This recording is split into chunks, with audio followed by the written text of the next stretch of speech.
Hi guys. I have a Atwood furnace. When we bought the camper, we never tested to make sure that the heat worked in it. They were like, "Oh, it works, everything works," and we gave it a test last week to see if it worked, and it never kicked on. In fact, the little tab here for the on-off switch didn't even move.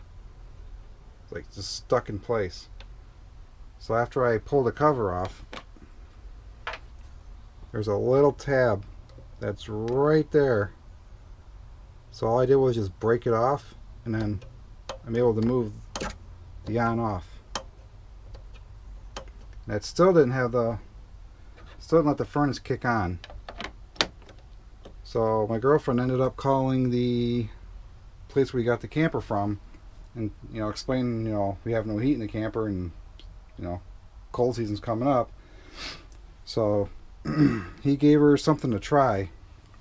And he says, "Oh, he normally doesn't want people doing this, but he says turn the furnace on, turn the heat up, and what you want to do is go outside." One second. And basically what you're going to do is like choke it, like you would a carburetor. Just come out to where the exhaust vent is. As the furnace is trying to kick on, literally just put your hand over the exhaust. Just put it over it while it's trying to kick on, and then you'll start hearing the blower motor kicking on, and a couple seconds later you'll hear the igniter kicking on, and then you'll hear it actually light. Once it lights, you can let it go. I hope that helps somebody, because it was driving me nuts, and we didn't want to have to take it into the shop, because they have other furnaces there and with the exact same issue. So I didn't find any help online anywhere about that, but so I figured I'll post a little video to help somebody else out. So if that doesn't move, there's a little tiny tab. Break it off and you'll be able to start turning it on and off. And then just turn the heat up, go outside, choke it. The whole process takes a couple seconds. But once you do that, you'll be good, good to go.